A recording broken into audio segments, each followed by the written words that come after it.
আবু জাহেল আবু লাহাব চারদিক দিয়ে আপনি ঘেরাও দিয়ে ধরেছিল। মুহাম্মদ তুমি যদি সত্য নবী হয়ে থাকো এই মুহূর্তে জমিনে দাঁড়িয়ে আসমানের চাঁদ দ্বিগুণটি করো। নবী আপনি জমিনে দাঁড়িয়ে শাহাদাত আঙ্গুলটা ইশারা করতে দেরি হয়, লক্ষ লক্ষ বার দূরত্বের চন্দ্রটা দুই টুকরা হয়ে যায়। আপনি বুঝি এই মুহূর্তে লাভ পাচ্ছেন না? একটু জবান খুলে বলি সুবহানাল্লাহ। আমার রাসূল বলে আরে কি বলতে চাও? ইয়া রাসূলুল্লাহ ওইটা তো আমি শুনেছি, কিন্তু নবী আপনি যে মুহূর্তে লাভ পাচ্ছেন আমাকে বোঝাতে পারবেন না।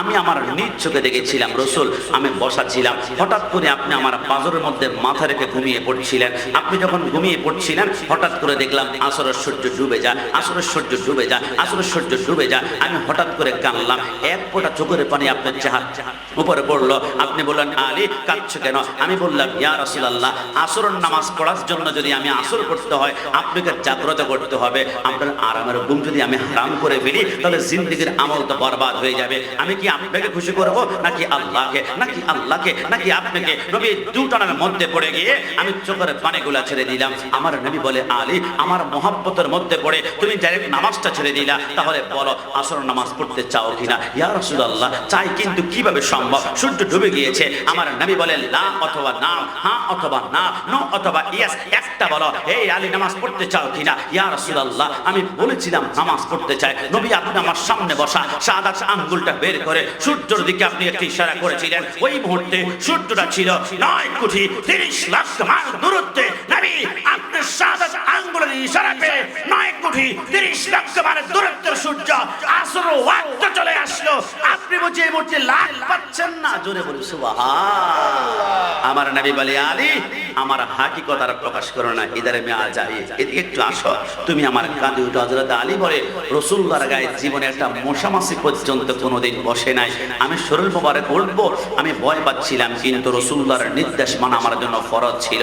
আমি দেরি না করে রাসূলুল্লাহর কাঁধের মধ্যে উঠলাম। উঠার পরে লাঠি নিয়ে আমি মূর্তি বাংলা ভাঙ্গার পরে আমি যখন নিচের দিকে নামতে লাগলাম রাসূল বলল আলী একটু থামো, একটু দামো। ইয়া রাসূলুল্লাহ কেন? আমার নবী বলে আলী একটু বলো তো তোমার দুইটা পা যে আমার কাঁধের সাথে কানেক্টেড হয়েছিল, তোমার দুইটা পা যে আমার শরীর মোবারকের সাথে টাচিং হয়েছিল, কানেকশন হয়েছিল, লিংকেড হয়েছিল, আলী এখন তোমার কেমন লাগে? হযরত আলী বলে ইয়া রাসূলুল্লাহ আপনার কাঁধের উপরে দাঁড়িয়ে আমার এমন পাওয়ার মনে হয়, এমন ক্ষমতা মনে হয়, এমন শক্তি মনে হয়। নবী আপনি যদি বলেন এই মুহূর্তে আরশের পায়া টেনে জমিনের নিচে নামিয়ে ফেলতে পারবো। জোরে বলি সুবহান।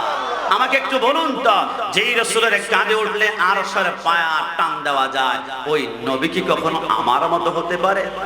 না জবান খুলে বলুন পারে?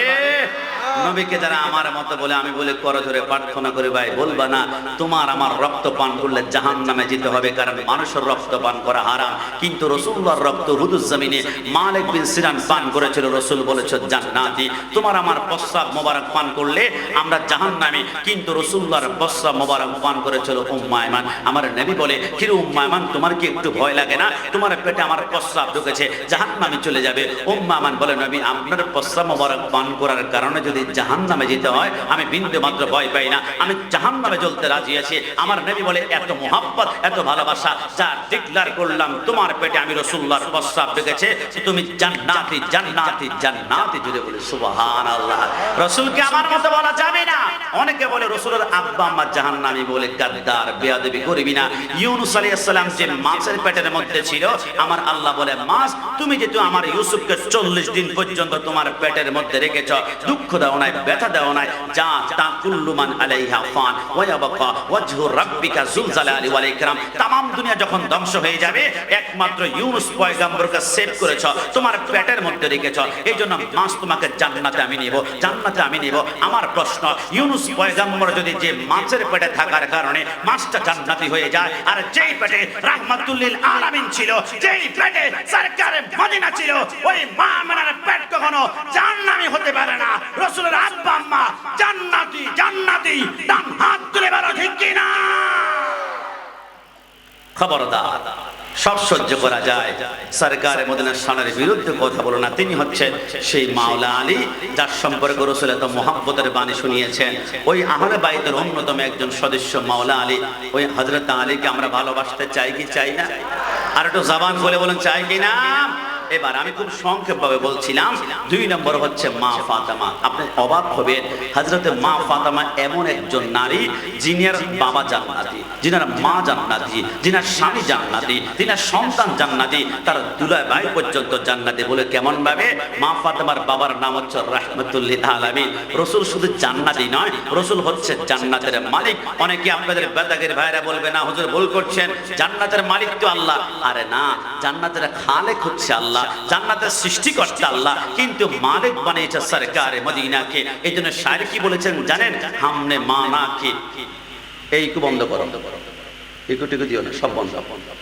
शायरी बोलेছেন हमने हमने माना कि जन्नत बहुत है हंसी छोड़कर हम मदीना ना जाए कहीं यूं तो जन्नत में सब है मदीना नहीं और जन्नत मदीने में मौजूद है। शायर बोले আমার এক পাশে যদি মদিনা রাখা হয় আরেক পাশে জান্নাত, আমাকে যদি বলা হয় তুমি কোথায় যাবা? জান্নাতে। আমি বলবো না আমি জান্নাতে যাব না, আমি মদিনায়, আমি মদিনায়, আমি মদিনায়। কি রে জান্নাতে যাবে না কেন? শায়ের বলে, আশিক বলে আমি জানি জান্নাত অনেক সুন্দর, জান্নাতের তুলনা হয় না, জান্নাত বেমিসাল, জান্নাত অনেক বিউটিফুল, এটা অনেক কিউট, কিন্তু আমি জান্নাতে যাব না একটি কারণে, কারণ আমি জান্নাতে তন্ন তন্ন করে খুঁজলো আমি মদিনা পাবো না, মদিনা পাবো না, মদিনা পাবো না। কিন্তু আমি মদিনা কেন থাকতে চাই জানা? কারণ ওই মদিনার ভিতরে রাসূলুল্লাহর রাজা থেকে মিম্বার পর্যন্ত একটা জায়গা আছে, এটার নাম হচ্ছে রিয়াজুল জান্নাহ। ওই মদিনার জান্নাত আছে, এমন কি জান্নাতের মালিক রাহমাতুল লিল আলামিনও আছে। জোরে বলি সুবহান। এই জন্যে এটা সেই মদিনা যেই মদিনার ওয়ালা নবী মা ফাতেমার বাবা জান্নাতি। হযরতে মা ফাতেমার মার নাম হচ্ছে হযরতে খাদিজাতুল কুবরা রাদিয়াল্লাহু তাআলা আনহা, তিনিও জান্নাতি। মা ফাতেমার স্বামী হযরতে আলী জান্নাতি, তার দুই সন্তান হাসান হুসাইন জান্নাতি, এবং তার দুলাভাই রাসূলুল্লাহর দুইজন কন্যাকে যিনি বিবাহ করেছেন ইনার নাম হচ্ছে হযরতে ওসমান রাদিয়াল্লাহু তাআলা আনহু, তিনিও জান্নাতি। একটু জবান খুলে বলে সুবহানাল্লাহ। আমি কোন ফাতেমা নিয়ে কথা বলছি জানেন? আপনি বিস্মিত হয়ে যাবেন।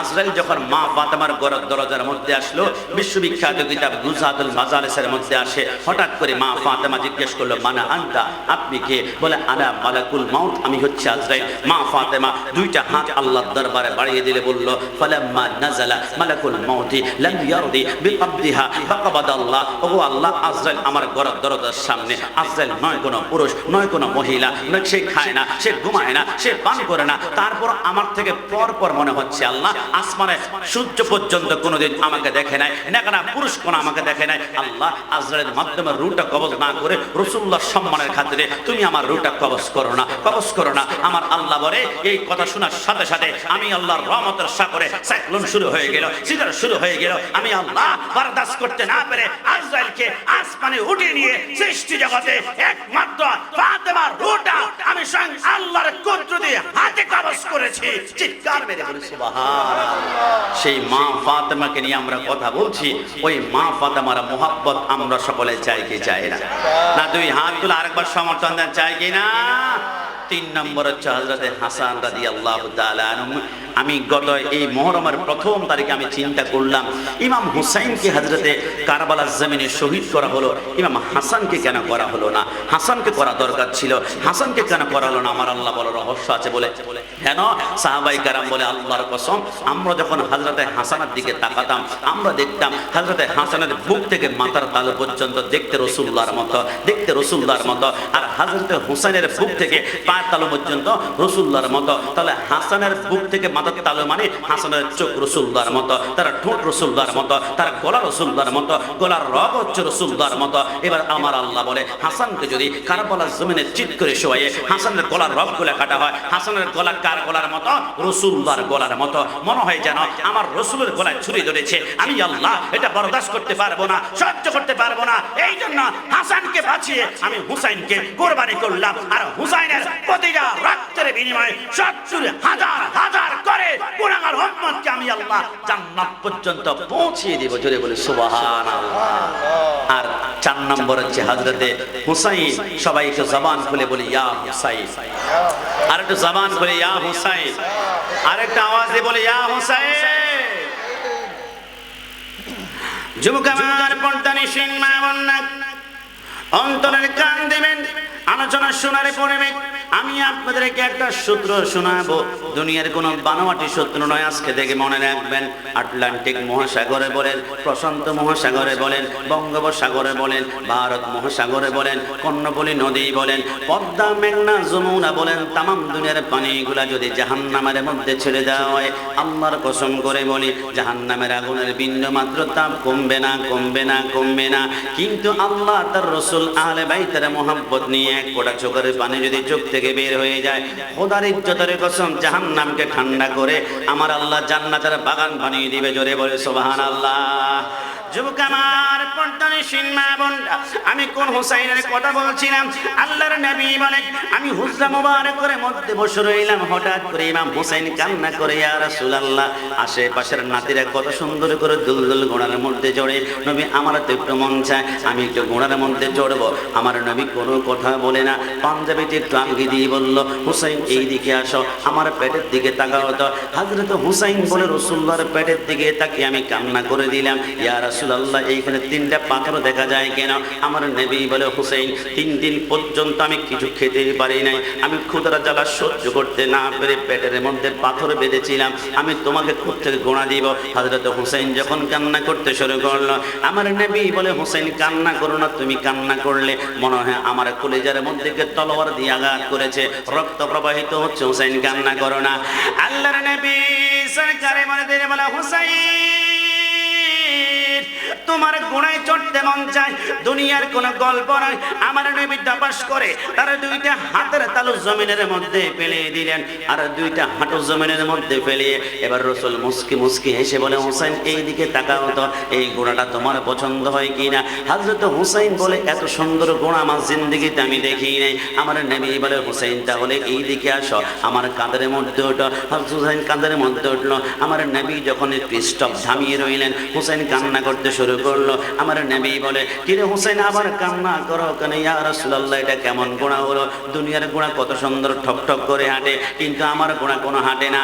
আল্লাহর নবী চোখের পানিগুলো ছেড়ে বলে, হুসাইন, যেই নবীর গায়ে জীবনে একটা মশা মাছি পর্যন্ত আঘাত করে নাই, যেই নবীর গায়ে জীবনে একটা নাপাক দুলা বালি বসে নাই, সেই নবী তোমার জন্য আজকে ঘোড়া সাজলো, তোমার তৃপ্তি মিটে না, আবার হাঁটতে হবে। তাহলে হুসাইন একটু থামো, তুমি কান্না করো না, তোমার কান্না সহ্য করতে পারি না। রাসূল তার 2টা হাত সামনে আগায়, 2টা হাঁটু সামনে আগায়, সরকারে মদিনা ঘোড়ার মধ্যে হাঁটতে শুরু করলো। হুসাইন হাসে, রাসূলুল্লাহর পিঠের মধ্যে খেলাধুলা করে। হঠাৎ করে হুসাইন আবার কান্না শুরু করলো। আমার নবী বলে, কিরে হুসাইন, আবার কি হলো? ইয়া রাসূলুল্লাহ, এটা কেমন ঘোড়া হলো?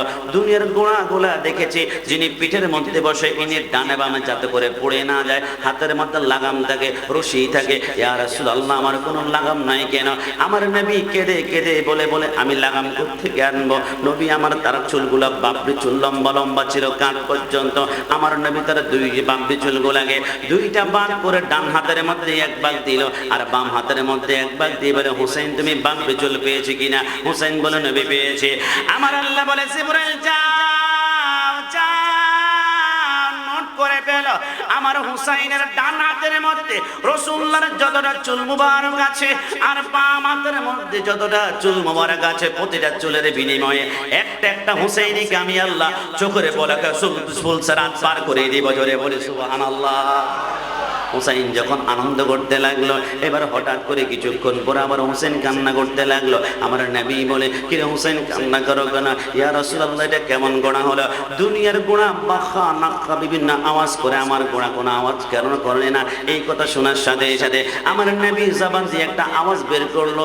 আওয়াজটা ছিল আইনফা আফ। আফ অর্থ আল্লাহ তুমি মাফ করে দাও।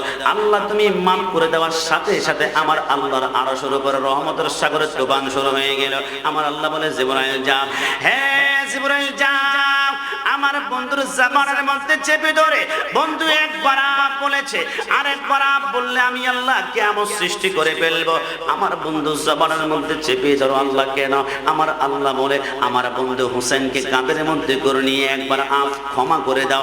এই কথা বলার সাথে সাথে কিয়ামত পর্যন্ত হুসাইনকে মহব্বত করে যারা শুহাদায়ে কারবালা মাহফিল সাজাবে এবং যারা পরিবারের ব্যবসা বাণিজ্য ছেড়ে দিয়ে শুহাদায়ে কারবালা মাহফিলে উপস্থিত হবে, প্রত্যেকটা হুসাইনিকে এক আফের বদৌলতে আমি আল্লাহ জিন্দেগির গুনাহগুলো মাফ করে দিব। জোরে বলি সুবহানাল্লাহ। সুবহানাল্লাহ।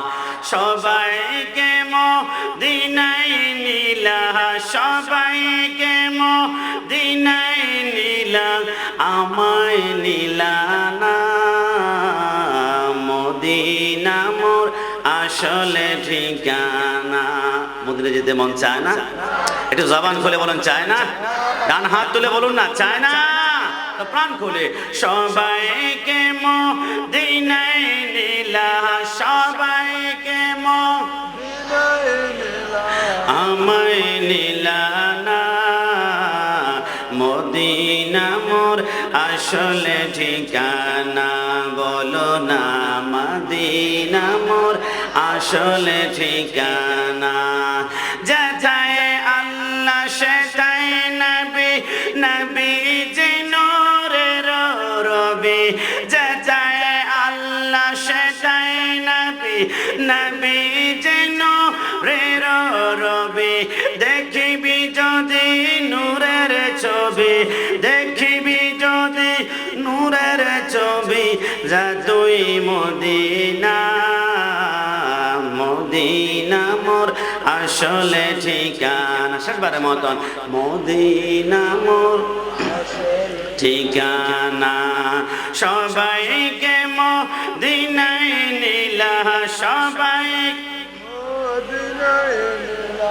আমায় নিলা না।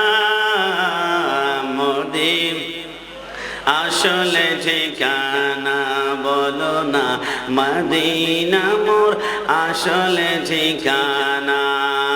যুবক আমার, পর্দানিশীল মা বোনরা, আমি শেখ হুসাইন নিয়ে কথা বলছিলাম। হযরত সরকার মদিনা সাল্লাল্লাহু আলাইহি ওয়াসাল্লাম মসজিদে নববীতে নামাজের মধ্যে সিজদার মধ্যে গেল। হুসাইন রাসূলুল্লাহর কাঁধের মধ্যে উঠলো। আমার নবী চিন্তা করলো, আমি যদি 3 বার সুবহান রাব্বিল আলা পড়ে আমি এখন সিজদাটা উঠাই, আমার হুসাইন দপাস করে জমিনের মধ্যে পড়ে যাবে, আমি এটা বরদাস্ত করতে পারবো না। হুসাইনের চামড়া পেটে গেলে রক্ত বের হলে আমি রাসূলুল্লাহ বরদাস্ত করতে পারি না। আমার নবী বলে, আমি সুবহান রাব্বিল আলা 3 বার নয়, আমি 5 বার পড়লাম। এবার হুসাইন কাঁধ থেকে নামে না। আমি চিন্তা করলাম সিজদা আরেকটু লম্বা করে, আমি 7 বার পড়লাম, আমি 9 বার পড়লাম, আমি 11 বার পড়ার পর আমি চিন্তা করলাম, কিরে হুসাইনের জন্য সিজদা তো আমি দেইনি, সিজদা দিয়েছি আমি আল্লাহর জন্য, তাহলে হুসাইনের জন্য সিজদার মধ্যে পড়া আছে। কিয়ামতের ময়দানে যদি আল্লাহ আমাকে প্রশ্ন করে আমি কি জবাব দেব? দেরি করা যায় না, হুসাইন ব্যথা পাক আর না পাক আমি সিজদা থেকে মাথা উঠাই ফেলবো। এই চিন্তা করে যখন সিজদা থেকে মাথা উঠাবে, আমার আল্লাহ বলে, জিবরাইল যাও, তোমাকে 600 নূরের পাখা দিয়েছিলাম, একটা পাখা জমিনের মধ্যে বাড়ি দিলে তামাম দুনিয়ার চোখের পলকে সফর করতে পারো। আরে জিবরাইল যাও, আমার বন্ধুকে বলে দাও যতক্ষণ হুসাইন কাঁধ থেকে না নামবে ততক্ষণ সুবহান রাব্বিল আলা, সুবহান রাব্বিল আলা, সুবহান রাব্বিল আলা। আল্লাহর নবী বলে, এই সংবাদ শুনে আমি 20 বার পড়লাম, হুসাইন কাঁধ থেকে নামে না। 30 বার পড়লাম, হুসাইন কাঁধ থেকে নামে না। 40 বার পড়লাম, 50 বার পড়লাম, 60 বার পড়লাম, 70 বার, 72 বার যখন সুবহান রাব্বিল আলা শেষ করলাম, হুসাইন এখন কাঁধ থেকে নামলো। আমার আল্লাহ বলে, বন্ধু যান, যান হুসাইনকে কাঁধের মধ্যে করে নিয়ে 72 বার সুবহান রাব্বিল আলা পড়েছে। ও ইয়া রাসূলুল্লাহ, নামাজের ভিতরে আপনি হুসাইনের চিন্তা করেছেন, আপনার নামাজ হয়েছে কিনা ইয়া রাসূলুল্লাহ একটু বলুন না। আমার নবী বলে, এই প্রশ্ন কেন করলা? আল্লাহ বাংলাদেশে কিছু বাতিল বের হয়েছে, তারা বলে নামাজের ভিতরে রাসূলুল্লাহর খেয়াল, রাসূলুল্লাহর চিন্তা আনা নাকি গরু গাদার চেয়ে নিকৃষ্ট। তো নবী আপনি যে হুসাইনের চিন্তা আনলেন, আপনার নামাজ হয়েছে কিনা? আমার নবী বলে, আল্লাহর কসম, আমার আল্লাহ ডিক্লেয়ার করেছে, আলী ইয়া রাসূলুল্লাহ হুসাইনকে কাঁধের মধ্যে করে নিয়ে 72 বার সুবহান রাব্বিল আলা বলার কারণে 72,000 হুসাইনি মুসলমানকে আমি আল্লাহ জান্নাত পর্যন্ত পৌঁছে দিব। একটু জবান খুলে বলে সুবহানাল্লাহ। আল্লাহর নবী সরকারে মদিনার নাতি আমি হুসাইনের কথা বলছিলাম। আল্লাহর ইজ্জতের কসম করে বলি, কারবালার জমিনে ইমাম হোসেন যখন যুদ্ধ করতে করতে 1700 সৈন্য করে 2 টুকরা করে ফেলেছিল। এক পাশে দেখো আরেক পাশে মাথা এমন 17 সৈন্যকে 2 টুকরা করার পরে হঠাৎ করে ইমাম হোসেন কারবালার জমিনে কি জানে চিন্তা করে তলোয়ারটা থামিয়ে ফেলল। হুসাইন, বুঝলাম না, আপনার তলোয়ার তো থামার কথা না, আপনার সন্তান আলী আসগরকে শহীদ করা হয়েছে, আলী আকবরকে শহীদ করা হয়েছে, আপনি কেন তলোয়ার থামিয়েছেন? ইমাম হুসাইন বলে, আল্লাহর কসম করে বলে আমার এই তলোয়ার দুনিয়ার কোনো শক্তি থামাতে পারতো না, একটি কারণে তলোয়ার থামিয়েছি। হুসাইন, কেন? ইমাম হুসাইন বলে, আমি যখন জন্মগ্রহণ করেছিলাম তার কিছুক্ষণ পরে আমার ডান কানে রাহমাতুল আলামিন আজান দিয়েছিল, আল্লাহু আকবার আল্লাহু আকবার। রাসূল আজান দেওয়ার পরে আমার কানের মধ্যে বলেছিল পিস পিস করে, হুসাইন আমার এই আজানের ইজ্জতটা রক্ষা করবা, যেইখানে আজান শুনবা সেইখানে তুমি কি আর কোনো কাজ করবে না, যত গুরুত্বপূর্ণ কাজ হোক না কেন। আল্লাহর নবীর নাতি ইমাম হুসাইন কেঁদে বলে, ওই কারবালার জমিনে আমি তলোয়ার বন্ধ করতাম না, একটা কারণে বন্ধ করেছি। আমি যখন কারবালার জমিনে ইয়াজিদ বাহিনীকে কচু কাটা করতে লাগলাম, মারতে লাগলাম, খণ্ড বিখণ্ড করতে লাগলাম, হঠাৎ করে আমি দেখলাম ওই আমার ডান পাশে মসজিদ থেকে জুমার নামাজের আজান বের হয়েছিল, আল্লাহু আকবার আল্লাহু আকবার। আমি চিন্তা করলাম আমার নানা তো বলেছিল যে এইখানে আজান হবে, ওইখানে আর কোনো কাজ করা যাবে না। আমি চিন্তা করলাম তলোয়ার যদি এখন থামাই ফেলে আমার গর্দান আলাদা হবে। আমি চিন্তা করলাম গর্দান কেন আলাদা হবে? একটি কারণে হবে, আমার নানার সাথে ওয়াদা রক্ষা করার জন্য। আমি চিন্তা করলাম আমার গর্দান যাবে, নানার সাথে ওয়াদা কখনো বরখেলাপ করতে পারি না। জোরে জোরে বলে সুবহানাল্লাহ। ইমাম হুসাইন বলে, আমি দেরি না করে আমি যখন তলোয়ার থামিয়ে ফেললাম, দুনিয়ার কোনো গল্প নয়, আমি হঠাৎ করে দেখলাম 1300 ইয়াজিদ বাহিনী আমার গর্দানের উপর তলোয়ার ধরল, তীর ধরল, বল্লম ধরার পরে আমাকে মারার জন্য যখন আসলো, ইমাম হুসাইন তলোয়ারের নিচে কেঁদে কেঁদে শুধু একটা জিনিস চেয়েছিল, আমি সাম্রাজ্য চাই না, অট্টালিকা চাই না, তুমি কি চাও? ইমাম হুসাইন বলে, একটা জিনিসই চাই, ইয়া আইয়ুহাল্লাযীনা আমানু ইসতাঈনু বিস-সাবরি ওয়াস-সালাহ ইন্নাল্লাহা মা'আস-সাবিরিন। আল্লাহ আল্লাহ क्या मुबारक नाम है, अल्लाह अल्लाह आशिकों का काम है, अल्लाह अल्लाह इस शीरी निस्तु नाम शीरी शकर में कुनद दामम जहान, अल्लाह अल्लाह तू मेरा सातार है, अल्लाह अल्लाह तू मेरा गफ्फार है। ওই তলোয়ারের নিচে দাঁড়িয়ে ইমাম হোসেন সাম্রাজ্য চায় না, বলেছিল আমাকে 2 রাকাত নামাজ পড়ার সুযোগ করে দাও, 2 রাকাত নামাজ পড়ার সুযোগ করে দাও। তলোয়ার আছে, উপরে বল্লম আছে, উপরে তীর আছে, তিনি নামাজ বলছে। আজকে আমার বন্ধু আমাকে নামাজের কথা বললে আমি বলি আমার প্যান্টে সমস্যা আছে, আমি নামাজ পড়তে যাব, দোস্ত চলো। আমার লুঙ্গিতে সমস্যা আছে, দোস্ত নামাজ পড়তে চলো। আমি গতকালকে রাত্রে গোসল করি নাই, কিন্তু হুসাইন তলোয়ারের নিচে নামাজ যখন পড়তে চেয়েছিল, ইয়াজিদ বাহিনী বলে 2 রাকাত নামাজ পড়বে, মাত্র 4টা সিজদা করবে, অন্য কিছুই তো না। তার খোলাফার মধ্যে আল্লামা জালালউদ্দিন সুয়ুতী বলে 2 রাকাত নামাজ পড়ার সুযোগ দেওয়া হলো।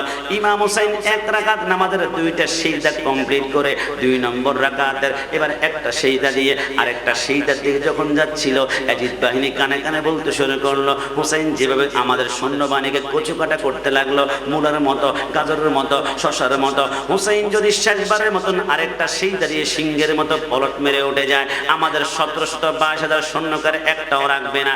এর আগে সিজদা করে রাখা তিনি মারতে শুরু করলো। আল্লাহর হাবিবের নাতি ইমাম হোসেন কেঁদে কেঁদে বলে, আল্লাহ কি অপরাধ করেছিলাম? 2 রাকাতে 4টা সিজদা করতে চেয়েছিলাম, 3টা সিজদা করে 4 নম্বর সিজদার দিকে যখন যাবে তাকে তীর মারা হলো। 133টা পশমের গোড়ায় গোড়ায় তীরগুলো ঢুকে গেল। ইমাম হোসেন চিত হয়ে সরে গেল।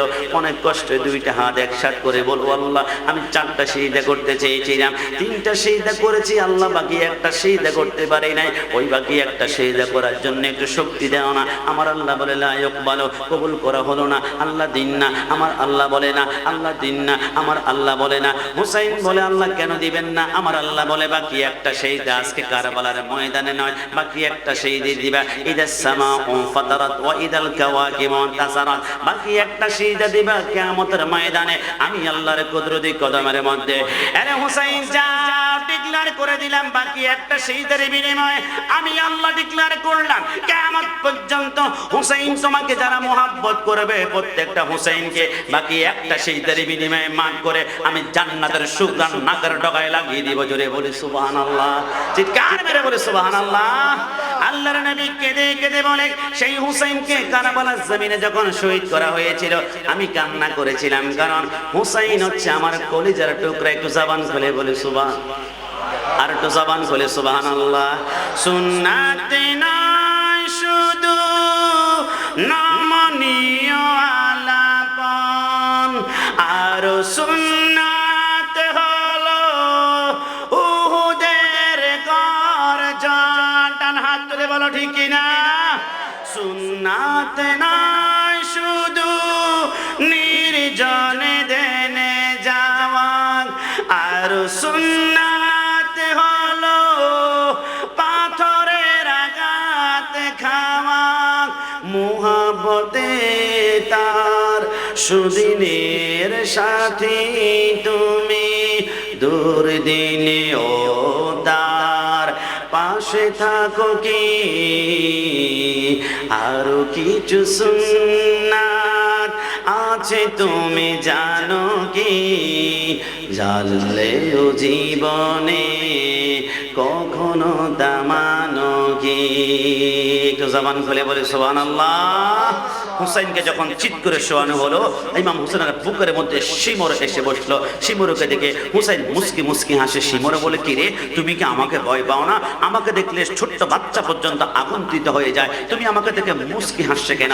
ইমাম হুসাইন বলে আমার নানার কথা মনে পড়ে গেল। বলে কেন? বলে আমার নানা বলেছিল হুসাইন তোমার বুকের উপর একটা ডোরা কাটা কুকুর বসে তোমাকে জবাই করতে চাইবে। আমি তো বুঝলাম না ডোরা কাটা কুকুর কেন বললো, কুকুর কেন বললো। আমি তোমাকে দেখে বুঝে ফেললাম আমার নানা 50 বছর আগে যা বলেছে তা মিলে গিয়েছে। কারণ শিমুরের গায়ে একটা রোগ ছিল, এটার নাম ছিল শ্বেতরোগ। শ্বেতরোগ মানে চামড়া একদিক দিয়ে সাদা একদিক দিয়ে কালো, একদিক দিয়ে সাদা একদিক দিয়ে কালো। শিমুরকে দেখতে ডোরা কাটা কুকুরের মতো লাগছিল। শিমুরে বলে সাবধান, তোমার কণ্ঠনালীর মধ্যে চুরি ধরা আছে, তুমি কি ভয় করছে না? ইমাম হুসাইন বলে ভয় করি না। কেন ভয় করছে না? ইমাম হুসাইন বলে আমার এই কণ্ঠনালীর মধ্যে রাসূলুল্লাহ 37 বার চুমা খেয়েছে, 37 বার চুমা খেয়েছে। এই কণ্ঠনালীতে তুমি দুনিয়ার সমস্ত ধারালো অস্ত্র লাগালো, যারা পরিমাণ পশম কাটতে পারবে না। বলো তো কি হয়েছে? 37টা চুমা। ইমাম হুসাইন মুস্কে মুস্কে হেসে বলে 37টা চুমার পাওয়ার এখনো বুঝলা না, এখনো বুঝলা না? তাহলে রাসূলুল্লাহর একটা চুমার গল্প তোমাকে শোনাই। ওই যে মক্কার জমিনে তোমরা যাও, কাবার পাশে লাব্বাইক আল্লাহুম্মা লাব্বাইক বলে চিৎকার করো। ওই কাবার পাশে একখানা পাথর আছে, নাম হচ্ছে হাজর আসওয়াদ। ওই পাথরকে চুমু দেওয়ার জন্য কত যুবক তার জীবনের সমস্ত শক্তি দেয়। অনেক মুরব্বী তো ধাক্কা খেয়ে জীবনটা বিপন্ন হয়ে মৃত্যু পর্যন্ত বরণ করে। বলে মুরব্বী আব্বা বুঝলাম না, সিলেটে জাফলঙ্গে অসংখ্য পাথর আছে, চট্টগ্রাম সি বিচে আছে, কক্সবাজার আছে, থাইল্যান্ডের সিরিজের মধ্যে আছে। ওই পাথরকে চুমু না দিয়ে একটা কালো পাথরকে চুমু দেওয়ার জন্য এত পাগল পারা হয়ে গেলে কেন? কিরে হাজর আসওয়াদ এমন কি পাওয়ার, এমন কি ক্ষমতা? হাজর আসওয়াদ বলে আমার কোনো পাওয়ার নাই, আমার কোনো ক্ষমতা নাই, আমার কোনো শক্তি নাই। তবে হ্যাঁ, যেই দিন থেকে রাহমাতুল্লিল আলামিন তারা দুইটা ঠোঁট লাগিয়ে আমাকে চুমা দিয়েছিল, রাসূলুল্লাহ ঠোঁটের স্পর্শ পেয়ে আমার তো ক্ষমতা, আমার তো পাওয়ার, আমার তো শক্তি, যে আমাকে চুমু দিবে তার জিন্দেগির গুনাহগুলো চষে তখন নিষ্পাত করে দেয়। জোরে বলে সুবহান। ইমাম হুসাইন বলে একটা চুমা দিয়েছে হাজর আসওয়াদে, যদি জিন্দেগির গুনাহগুলো চষে ফেলা হয়, আর 37টা চুমা আমার কণ্ঠনালীর মধ্যে খেয়েছে, তুমি পারবে না। সীমানে বলে কি করা যায়? বলে উপর করো। উপর করে যখন মাথা আলাদা করলো, ইমাম হুসাইনের মাথার চুলগুলা বামড়ে চুল মোবারক ছিল, ওই বামড়ে চুলের মধ্যে এরকম শক্ত করে ধরে সীমারা যখন উপরের দিকে উঠাই বলে আজিদ বাহিনী আসো, যুদ্ধ করতে হবে না সুলতানে কারবালা। হুসাইনের মাথা আমার হাতের মধ্যে, সমস্ত আজিদ বাহিনী আসলো। আর এসে সেইখানে একটা আজিদ বাহিনী স্লোগান দিল। মনে রাখবেন কারবালার ময়দান থেকে স্লোগান দুইটা, একটা আজিদি স্লোগান, একটা হুসাইনি, একটা হুসাইনি, একটা আজিদি। আজিদ বাহিনী সেদিন স্লোগান দিয়েছিল একটা স্লোগান, লিল্লাহে তাকবীর, লিল্লাহে তাকবীর, লিল্লাহে তাকবীর। এরপরে ইয়া রাসূলুল্লাহ তারা বলে নাই, ইয়া রাসূলুল্লাহ বলে নাই। আর আমরা হুসাইন যে কি বলি? নারায়ে তাকবীর, আল্লাহু আকবার, নারা রিসালাত, ইয়া রাসূলুল্লাহ। বর্তমান ওই ইয়াজিদের প্রেতাত্মা বাংলার কোনায় কোনায় আছে, যারা মাহফিলের মধ্যে লিল্লাহি তাকবীর বলে, কিন্তু ইয়া রাসূলুল্লাহ বলে না, ইয়া রাসূলুল্লাহ বলে না। আল্লাহর কসম, যেখানে আল্লাহ সেইখানে নবী, লা ইলাহা ইল্লাল্লাহ এটা হচ্ছে আল্লাহু আকবার, মুহাম্মদ রাসূলুল্লাহ মানে হচ্ছে ইয়া রাসূলুল্লাহ। যারা লিল্লাহি তাকবীর বলে এরা হচ্ছে ইয়াজিদি, আর যারা আল্লাহু আকবারের সাথে ইয়া রাসূলুল্লাহ বলে এরা হচ্ছে হুসাইনি। ডান হাত তুলে বলো ঠিক কি না? সেই কারবালার ময়দান থেকে স্লোগান দুইটা ইয়াজিদি আর হুসাইনি হয়ে গিয়েছে। সেই হুসাইনের পক্ষে স্লোগান দিয়ে নবীর ভালোবাসার কথা যখন আমরা বলি, তখন অনেকে আমাদেরকে গরম সুন্নি বলে, জিলাপি খোর বলে, মিষ্টি খোর বলে আমাদেরকে গালি দেয়, যায় না? আমি কিছুদিন আগে পটিয়া শান্তিরাট প্রোগ্রামে গিয়েছিলাম, কমি মাদ্রাসার পোলা বাইন, গাড়ির থাই গ্লাস খোলা ছিল, এই জন্য বাচ্চারা যে বলতেছে মুস্কি মুস্কি হেসে হেসে, ওই যে মিষ্টি খোর সুন্নিরা জিলাপি খায়। তো আমি ছোট্ট একটা বাচ্চাকে ডাক দিয়ে বললাম, ইদারে মে আজ আইয়ে, এইদিকে আসো, জিলাপি খোর যে বলেছো সত্যিকার অর্থে বলো, জিলাপি খাওয়া হালাল নাকি হারাম? বলো হুজুর জিলাপি খাওয়া তো হালাল। তো আমি বললাম, জিলাপি খাওয়া যদি হালাল হয় তো ভয় পাচ্ছেন আপনারা? কি কোনো সমস্যা আছে? আমার কথা লজিক আছে। আমি কেন বললাম সুন্নিরা খায় বিরিয়ানি, বাতিল লেখা ডাল পানি? যোগ বিয়োগ করুন তো। আমরা সুন্নিরা মানুষ মারা গেলে 4 দিনে অথবা 5 দিনে করি, গরু জবাই করে, আশেপাশের মানুষকে খতমে কোরআন, ইয়া নবী সালাম আলাইকুম, মিলাদ ক্যাম্প শেষ করে মানুষকে মেজবানের আয়োজন করি ইসালে সওয়াবের উদ্দেশ্যে। আরেকটা পাদের সুন্নি হেফজখানা, এতিমখানা পাঠিয়ে দেয়। আমরা সুন্নিরা মানুষ মারা গেলে আমরা 40 করি, আশেপাশের মানুষকে তাবারুক খাওয়াই, এবং আরেকটা পাদের সুন্নি হেফজখানা, এতিমখানা পাঠিয়ে দেয়। আমরা সুন্নিরা মিলাদুন নবী করে, আশেপাশের মানুষকে মাহফিলের শেষে বড় বড় তাবারকের পুতলা দেওয়া হয়। আরেকটা পাদের সুন্নি হেফজখানা, এতিমখানা পাঠিয়ে দেয়। আমরা সুন্নিরা উরুস মুবারক করে, আশেপাশের মানুষকে তাবারকের পুতলা দেই। আরেকটা ডেগ আমরা সুন্নি হেফজখানা, এতিমখানা পাঠিয়ে দেই। এই জন্য আপনাদের আশেপাশে কোনো সুন্নি হেফজখানা, এতিমখানা যদি থাকে, আপনি একটু গবেষণা করে দেখবেন, 7 দিনে 7 দিন এক হয় কাচ্ছি, না হয় বিরিয়ানি, না হয় গরুর গোশত, না হয় খাজি, বিভিন্ন ভিআইপি খাওয়ার খাওয়া। আর বাতিল্লা 4 দিনা মানে না, 40 মানে না, উরুস মানে না, মিলাদুন নবী মানে না। এদের মাদ্রাসা শুধু ডালের পানি আর ডালের পানি। কথা বলুন ঠিক না? সেজন্য বলছিলাম, সুন্নিরা খাই বিরিয়ানি, বাতিলদের হয় সুলকানি। সুন্নিরা খাই তাবারুক, বাতিলরা খাই ডাল পানি। সুন্নিরা দলিল দেয় কোরআন হাদিস হতে, বাতিলরা বের হয় লাঠি নিয়া হাতে। ডান হাত তুলে বলো ঠিক কিনা? সুন্নিরা দলিল দেয় কোরআন হাদিস হতে, বাতিলরা বের হয় লাঠি নিয়া হাতে। হামলা করে, মামলা করে, করে হয়রানি। সুন্নিরা খাই বিরিয়ানি, বাতিলদের হয় সুলকানি। সুন্নিরা খাই তাবারুক, বাতিলরা খাই ডাল পানি। সুন্নিরা ওলিদের জিয়ারতে যায়, বাতিলরা ওলিদের মাজার বানতে চায়। ডান হাত তুলে বলো ঠিক কিনা? সুন্নিরা ওলিদের জিয়ারতে যায়, বাতিলরা ওলিদের মাজার বানতে চায়। সুন্নি কি বুঝবে তুমি কবরে, খাবে যখনই ফেরেশতাদের পিটানি। সুন্নিরা খাই বিরিয়ানি, বাতিলদের হয় সুলকানি।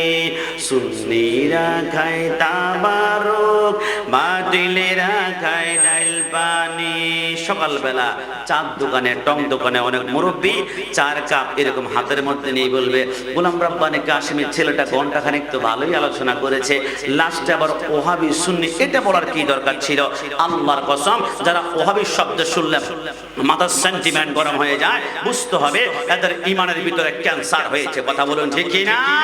আমি তো 3 বার এই প্যান্ডেলের মধ্যে বসে আমি বলেছি আমি সুন্নি, আমি সুন্নি, আমি সুন্নি। আমি গোপনে বলি নাই, মনিটর আছে, সাউন্ড বক্স আছে, বাইরে মাইক লাগানো আছে, প্রয়োজনে চট্ট করে আমার কোনায় কোনায় 1 লক্ষ মাইক লাগাও, 1 লক্ষ বার আমি বলবো আমি সুন্নি, আমি সুন্নি। কিন্তু রাঙ্গুনিয়ার কোনো বাপের বেটা বুকে হাত দিয়ে বলো, একবার কি মাইকের সামনে এসে বলতে পারবে আমি ওহাবি? বলতে পারবে না। তার উপর জুতার বৃষ্টি শুরু হয়ে যাবে। তো আমরা সুন্নিরা ভয় পাই না কেন? একটা কারণে, কারণ আমরা জানি 73টা দল হবে, একটা দল হবে জান্নাতি, এটার নাম হচ্ছে আহলে সুন্নাত ওয়াল জামাত। আর ছোট্ট ভাষা বলা হয় সুন্নি। তো সুন্নিরা যেহেতু জান্নাতে যাবে, জান্নাতে পরিচয় দিতে আমাদের ভয় লাগে না, আমাদের ডর লাগে না। জান্নাতি পরিচয় দিতে সুন্নিদের কখনো হৃদয় কলেজে কাঁপতেই পারে না। ডান হাত তুলে বলো ঠিক কি না? সুন্নি পরিচয় খুশি নাকি বেজার? না জবান খুলে খুশি না বেজার? সবাই ডান হাত তুলে খুশি না বেজার? আমি কিছুদিন পূর্বে ব্রাহ্মণবাড়িয়া বাঞ্চারামপুরে গিয়েছিলাম। বলে হুজুর, চট্টগ্রাম তো দেখা যায় বিশাল জশ্ন জুলুস হয়, লক্ষ লক্ষ মানুষ হয়, সেখানে নাকি একজন আওলাদ রসুল আছে, সরকারে মদিনার 41তম আওলাদ রসুল সৈয়দ মোহাম্মদ তাহের সাহেবের শাহ। আমি বললাম কোনো সন্দেহ আছে? বলে কারবালার জমিনে তো সবাই চলে গিয়েছে। আমি বলি না, কারবালার জমিনে একজন কিন্তু বেঁচে ছিল, এনার নাম ছিল হযরত জয়নুল আবেদিন রাদিয়াল্লাহু তাআলা আনহু। হযরত জয়নুল আবেদিন যুদ্ধ কেন করেন নাই? তিনি অসুস্থ ছিলেন, তিনি বিছানা থেকে পিঠটা পর্যন্ত কোনো মতে উঠাতে পারছেন না। যুদ্ধের সিস্টেম হচ্ছে, কেউ যদি যুদ্ধের ময়দানে না যায় তাকে আক্রমণ করা যাবে না, আক্রমণ করা যাবে না। ইমাম জয়নুল আবেদিন বেঁচে ছিলেন, আর সেইখান থেকে বংশ আসলো। আমি বললাম মানে কি? বলো হুজুর কিভাবে বংশ আসলো বুঝে আসে না। যে কোনো কোরআনে স্পষ্ট লেখা আছে, মা কানা মুহাম্মাদুন আবা আহাদিম মির রিজালিকুম ওয়ালাকিন রাসূলুল্লাহ। সরকারে মদিনার যারা ছেলে ছিল প্রত্যেকে বিবাহ করার আগেই মৃত্যুবরণ করেছে। তো রাসূলের যেহেতু ছেলেই ছিল না, বংশগত থেকে আমি বললাম তোমার সূত্র ভুল আছে। a + b হোল স্কয়ারের সূত্র যদি না জানো, অ্যালজেব্রা বীজগণিতের প্রথম অঙ্কের রেজাল্ট তুমি মিলাতে পারবে না। তোমার সূত্র তুমি মনে করেছিল আমি যেমন রাসূল তেমন, রাসূল যেমন আমি যেমন, আর রাসূল তো কখনো আমার মতো হতে পারে না। আমরা দুনিয়াতে আগমন করেছি উলুঙ্গ অবস্থায়, রাসূল দুনিয়াতে আগমন করেছেন জান্নাতের পোশাক পরা অবস্থায়। জোরে বলি সুবহানাল্লাহ। রাসূল কখনো আমার মতো হতে পারে না। আমরা দুনিয়াতে আগমন করেছি খতনাবিহীন অবস্থা। 7, 5, 6 বছর পরে সুন্নতে খতনা করা হয়েছে। খোদা কি কসম, রাসূল দুনিয়াতে আগমন করেছে খতনা করা অবস্থা। রাসূলের লজ্জাস্থান দুনিয়ার কোনো মানুষ দেখবে, আমার আল্লাহ বলে বরদাস্ত করতে পারে না। রাসূল কখনো আমার মতো হতে পারে না। আমাদের উপরে 5 ওয়াক্ত নামাজ ফরজ, রাসূলুল্লাহর উপরে 6 ওয়াক্ত নামাজ ফরজ ছিল। ওমিনাল লাইলি ফাতাহাজ্জাত বিহি নাফিলাতাল লাক, রাসূলের উপরে তাহাজ্জুদের নামাজ ফরজ ছিল। রাসূল কখনো আমার মতো হতে পারে না। আমরা মৃত্যুবরণ করলে আমাদের স্ত্রী অন্য একটা স্বামী গ্রহণ করতে পারবে, কিন্তু রাসূলুল্লাহর স্ত্রীরা জিন্দেগি তার কোনো স্বামী গ্রহণ করতে পারবে না, কারণ তারা হচ্ছে উম্মুল মুমিনিন, মুমিনদের মা। মার সাথে সন্তানের কখনো বিবাহ হতে পারে না। রাসূল কখনো আমার মতো হতে পারে না। আমাদের উপরে ইসলামের স্তম্ভ হচ্ছে 5টি কালিমা, নামাজ, রোজা, হজ, যাকাত, কিন্তু রাসূলের উপরে ইসলামের স্তম্ভ হচ্ছে 4টি কালিমা আছে, নামাজ আছে, রোজা আছে, হজ আছে, যাকাত ক্যান্সেল করা হয়েছে। আল্লাহ কেন? আমার আল্লাহ বলে সবাইকে যাকাত দিতে চাইলেও পারবে, কিন্তু গোলামকে যাকাত দেওয়া যায় না, গোলামকে যাকাত দেওয়া যায় না। আমি আল্লাহ দেখলাম তাম দুনিয়া ডানে বামে আসমান জমিনে যারা আছে সবাই তো রাসূলুল্লাহর গোলাম, সবাই তো রাসূলুল্লাহর গোলাম। এখন যদি রাসূলের উপরে যাকাত ফরজ করে, রাসূল যাকাতটা দিবে কাকে? কারণ গোলামকে যাকাত দেওয়া যায় না। তাম দুনিয়া তো আমি আল্লাহ রাসূলুল্লাহর গোলামিতে লিখে দিয়েছি। জোরে বলি সুবহানাল্লাহ। রাসূলকে যারা বর্তমানে আমার মতো বলে, আমরা বলি রাসূলের বংশ তুমি পরিচয় জানতে চাও, রাসূল আমার মতন নয়। মনে রাখবেন আজকে থেকে একটা পয়েন্ট, তাম দুনিয়ার মানুষের বংশ হচ্ছে ছেলের মাধ্যমে, একমাত্র রাসূলুল্লাহর বংশ হচ্ছে মেয়ে মা ফাতেমার মাধ্যমে। জোরে বলি সুবহানাল্লাহ। তারপরও সাজরা দরকার। 41তম আওলাদ কোত্থেকে আসলো? আমরা কালকে তোমাকে দেখাবো, পরশু তোমাকে শোনাবো, এমনটা করে না। আমরা জামিয়া আওলাদ রাসূলের কদম ধুলা পেয়েছি, আমাদের এই কলবে আওলাদ রাসূলের সাজরা চাইবি, সেকেন্ডের ভিতর আমরা হাজির করে ফেলবো। 41তম আওলাদ কেমন ভাবে? তাহলে মাইকের আওয়াজ আমার সামনে, আমার পিছনে, আমার ডানে, আমার বামে, যতটুকু পর্যন্ত শুনতে পার সবাই শুনে নাও। সরকারে মদিনা 41তম আওলাদ সৈয়দ মোহাম্মদ তাহের শাহ, 1 নম্বরে রাসূল আকরাম সরকারে মদিনা সাল্লাল্লাহু আলাইহি ওয়াসাল্লাম के बेटी मां फातिमा ज़हरा, मां फातिमा ज़हरा के बेटे इमाम हुसैन के बेटे इमाम ज़ुल्ल आबिदीन के बेटे इमाम बाकर के बेटे इमाम जाफर सादिक के बेटे इस्माइल बेटे कायन के बेटे कान के बेटे उमर के बेटे गफ्फार के बेटे गिसुदारस के बेटे मसवाने के बेटे तगम्मुस के बेटे सैयद ईसा के बेटे अब्दुर रहीम के बेटे अब्दुर रब के बेटे अब्दुल जलाल के बेटे अब्दुल्ला के बेटे गुपुशा के बेटे नप्पशा के बेटे अमशा मुराद के बेटे हाजी हाशिम के बेटे यूसुफ के बेटे सैयद मूसा के बेटे इलियास के बेटे खुशल शाह के बेटे शाह खान के बेटे जमान शाह के बेटे सदर शाह के बेटे सैयद अहमद शाह सिरकुटी के बेटे सैयद मोहम्मद तैयब शाह के बेटे सैयद मोहम्मद ताहिर साबित शाह ये इंशाअल्लाह साबित करते हैं हमारे मुर्शिद के बला रसूलुल्लाह 41 মাওলাদ এত দলিল প্রমাণ দেওয়ার পর কোন মানুষের বাচ্চা আওলাদ রাসূলের বিরুদ্ধে জিপ বানালে তার জিপ বানানো ছেড়ে ফেলা হবে ডানা তুলে বলো ঠিক কি না দুনিয়া সব সহ্য করা যায় আল্লাহর হাবিব তার আহলে বাইতের বিরুদ্ধে কথা বললে সুন্নি জনতা বরদাস্ত করতে পারে একটু জবান খুলে বলেন পারে আর সে আওলাদ রাসূলের মূল পয়েন্ট হচ্ছে ইমাম হুসাইন যাকে কারবালার জমিনে শহীদ করে সীমার যখন এই মাথাটা চুল মোবারকের মধ্যে ধরে উঁচু করেছিল ইমাম জয়নুল আবেদিন বলে তা আনন্দ মিছিল কেন 72 জনকে শহীদ করা ফেলা হয়েছে কান্না করার কথা জয়নুল আবেদিন বলে মাটির মধ্যে গোড়াগড়ি দিয়ে আমি তাঁবুর কাছে গিয়ে তাঁবুটা যখন উল্টালাম আমি দেখলাম আমার বাবার মাথা শিমুর হাতের মধ্যে রক্তের ফোঁটাগুলো টপ টপ করে জমিনে পড়ে আমি কান্না না করে আমি মুস্কি হেসে দিলাম কেন মুস্কি হাসলা তোমার বাবার মাথা আলাদা করা হয়েছে তুমি কান্না করার কথা হুসাইন বলে কান্না তো করার কথা ইমাম জয়নুল আবেদিন বলে একটি কারণে আমি হেসেছিলাম আমি দেখলাম শিমুর যখন আমার বাবার মাথা উপরের দিকে তুললো দেখো তোমরা আমি দেখলাম ইয়াজিদ বাহিনী একসাথে হওয়ার পরে তাদের মাথাগুলো একটা লেভেলে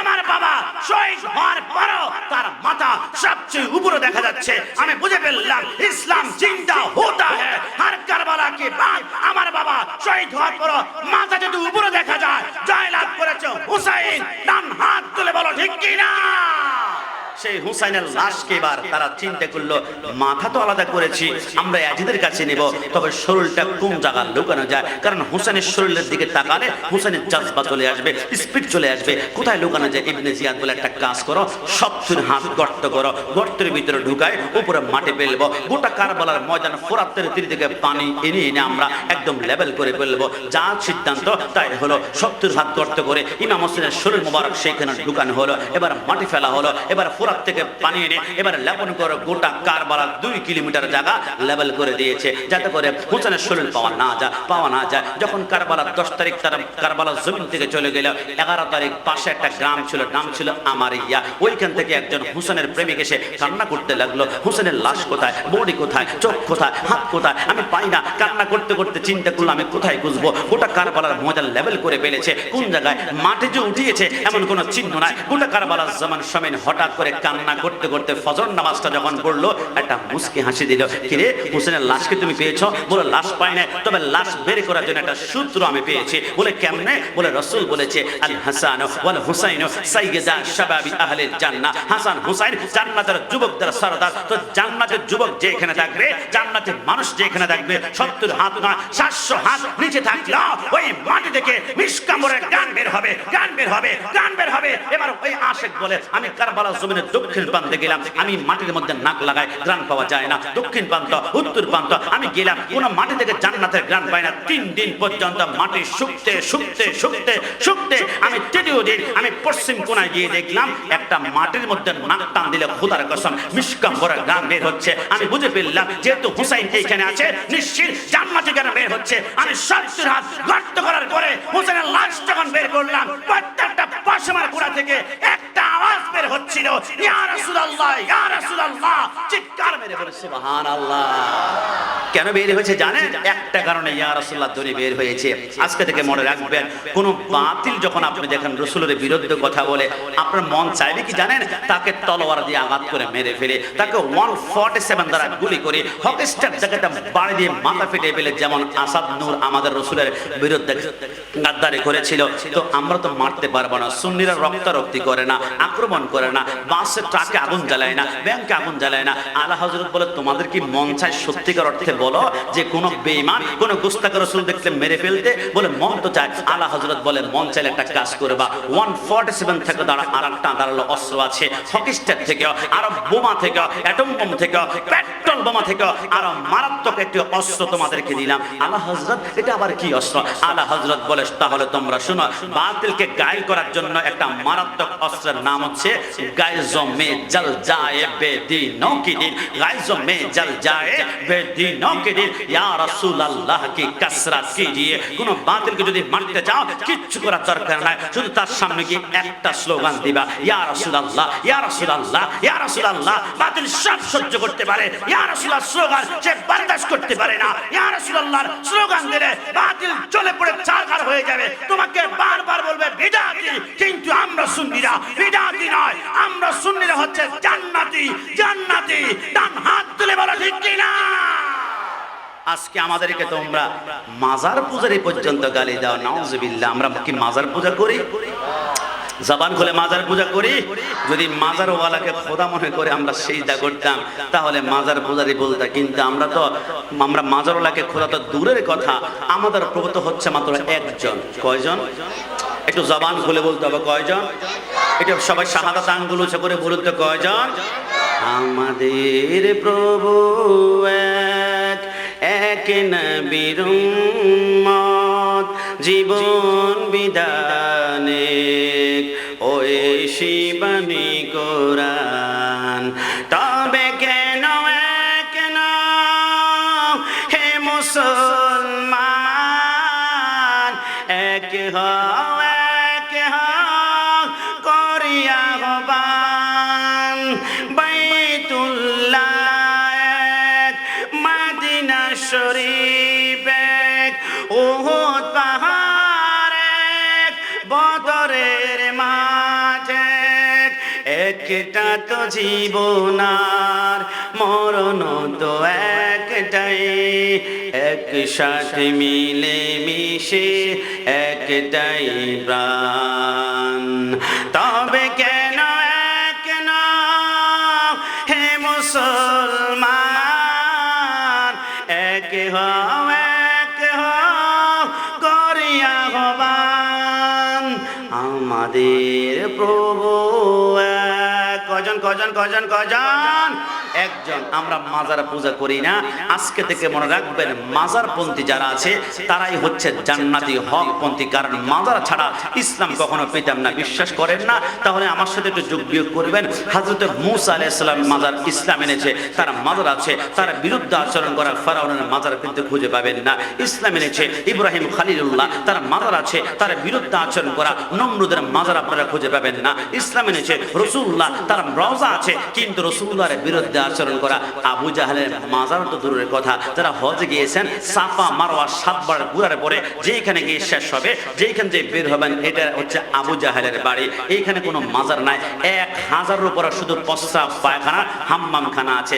আমার এক দোস্ত বললো, দোস্ত চল আবু জাহেলের বাড়িতে একটু প্রস্রাব পায়খানা করে আসি। আমি বললাম ব্যাগ স্পিড কোনোটাই তো নাই। বলে একটু চেষ্টা করো না, 2-1 ফোঁটাও যদি ফেলতে পারি অন্তত পক্ষে বলতে পারবো আবু জাহেলের বাড়িতে আমরা প্রস্রাব করে এসেছে। ইমাম হুসাইন ইসলাম এনেছে, তার মাদার আছে। তার বিরুদ্ধে আচরণ করা ইয়াজিদের মাদার তামাম দুনিয়া খুঁজলে আপনারা পাবেন না। ইসলাম এনেছে হিন্দুস্তানের জমিনে খাজা গরিবের নামাজ, তার মাদার আছে। তার বিরুদ্ধে আচরণ করা পিতৃদের মাদার খুঁজে পাবেন না। বাংলাদেশে ইসলাম এনেছে শাহজালাল রাহমাতুল্লাহ আলাইহি, তার মাদার আছে। তার বিরুদ্ধে আচরণ করা গৌর গোবিন্দার আপনি মসনদ পাবেন না, আপনি মাদার পাবেন না। ইসলাম এনেছে মালিক শাহ মাদার আছে, আমানত শাহ মাদার আছে, মুহসিন আলিয়া মাদার আছে। এই বাংলাদেশে যারা ইসলাম এনেছে প্রত্যেকের মাদার আছে। এই মাজারের বিরুদ্ধে আচরণ করলে কি হবে না হবে আমি জানি না, বলতে পারি না। তবে ওই মাজারের বিরুদ্ধে বলেছিল চট্টগ্রাম প্যারেড ময়দানে দাঁড়িয়ে এক মৌলবী যে আমানত রাহমাতুল্লাহ আলাইহি মশা কামড়ায়, মশারে কোনো টাঙ্গিয়েছে। সেই মশাকে কামড়িয়ে কামড়িয়ে হয়তো আমি শুনেছি একটু আগে মৃত্যুবরণ করেছে। আমার কথা,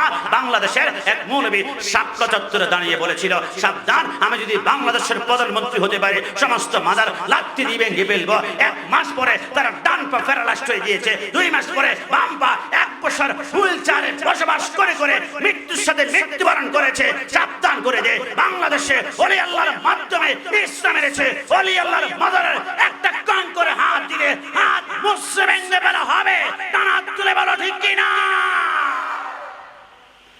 এই দেশ ওলি আল্লাহর মাধ্যমে ইসলাম এনেছে।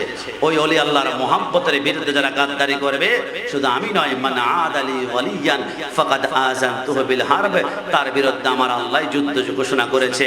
ওই ওলি আল্লাহর মোহাব্বত আমরা সকলে চাই কি চাই না? একটু জবান খুলে বলুন, চাই কি চাই না? একদম সর্বশেষ কথা, ইমাম হুসাইন এবার দেহ মুবারক উঠানোর পরে ইমাম হোসেনের নারায়ে তাকবীর, নারায়ে রিসালাত, নারায়ে গাউসিয়া, নারায়ে তাকবীর, নারায়ে রিসালাত, নারায়ে গাউসিয়া, আমাদের রাসূলের আগমন, আমাদের রাসূলের আগমন, সর্বশেষ নবীর আগমন, সর্বশেষ আগমন, নারায়ে তাকবীর,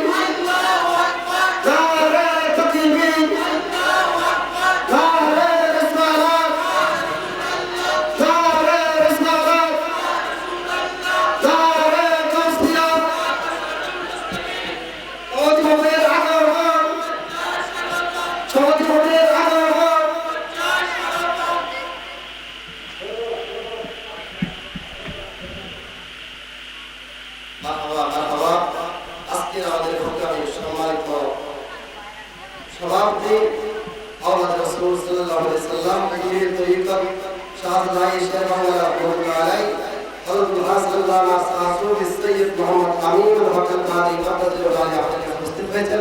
সবাই বলি মারহাবা। আমি হুজুরকে আজকের প্রোগ্রামের সভাপতিত্ব করার জন্য হুজুরকে ওয়েলকাম জানিয়ে, অভিনন্দন জানিয়ে সবাই জবান খুলে চিৎকার মেরে একবার বলি মারহাবা। আমি সর্বোচ্চ 2 থেকে 3 মিনিটের ভিতরে শেষ করি। আমি কি মাঝে মাঝে একটু গর্জন করছি, প্রতিবাদ করছি, এদিকে আপনারা আমার উপর রাগ করছেন? একটা কথা মনে রাখবেন, নরম নরম কথা বলা যেমন রাসূলের সুন্নাত, আবার উহুদের ময়দানে, বদরের ময়দানে রাসূল তলোয়ার হাতের মধ্যে নিয়ে বলেছিল, সিদ্দিক আকবর আবু জাহলকে যেখানে বাবা কল্লা ডাইরেক্ট আলাদা করে ফেলবা। রাসূল শিক্ষা দিয়েছে মাঝে মাঝে নরম নরম কথা বলা সুন্নাত, মাঝে মাঝে গর্জন দিয়ে প্রতিবাদ করাও রাসূলুল্লাহ সুন্নাত। একটু জবান খুলে বলে সুবহানাল্লাহ। এজন্য মাঝে মাঝে বলি, তুমি মিসওয়াক করা ফজিলত জানো, খাবার শেষে মিষ্টি মুখের হাদিসটাও মানো, শুধু হক কথাটা উচ্চ স্বরে বলতে পারো না, অন্যায় দেখে বারুদ হয়ে জ্বলতে পারো না। ডান হাত তুলে বলো ঠিক কিনা? শুধু হক কথাটা উচ্চ সুরে বলতে পারো না, অন্যায় দেখে বারুদ হয়ে জ্বলতে পারো না। কেমন মুসলমান তুমি একটু ভাবো না, কেমন তোমার ঈমান একটু বলো না। তুমি মিসওয়াক করা ফজিলত তো জানো। প্রতিবাদ চলবে, কারণ ইয়াজিদকে যারা বাংলা জমিনে হযরত বলবে, ইয়াজিদকে যারা রাহমাতুল্লাহ আলাইহি বলবে, ইয়াজিদ প্রত্যেক রাতে 100 রাকাত নফল নামাজ পড়ে, ইয়াজিদের প্রতি যারা এত প্রেম মোহাব্বত দেখাবে, হুসাইনেরা ততদিন প্রতিবাদ করবে। কারণ ইয়াজিদকে হযরত বলতে পারে না, রাহমাতুল্লাহ আলাইহি বলতে পারে না, লানাতুল্লাহ তার উপর লানত। কারণ ইয়াজিদ যখন কারবালার জমিনের ঘটনা সংগঠিত করেছিল, মদিনার জমিনে বিশাল বিক্ষোভ শুরু হয়ে গেল, তার বিরুদ্ধে হুঙ্কার শুরু হয়ে গেল। ইয়াজিদ বলে, আমার মসনদ টিকাতে হলে মদিনার জমিনে মানুষকে নাস্তানাবুদ করতে হবে। 1000 জল্লাদ বাহিনী পাঠিয়ে বলেছিল, মদিনার মানুষকে যেখানে বাবা কল্লা আলাদা, যেখানে বাবা কল্লা আলাদা, আমার কথা নয়, কিতাবের মধ্যে লেখে 10,000 মদিনা বাসীকে 2 টুকরা করে 20,000 টুকরা করে ফেলেছিল।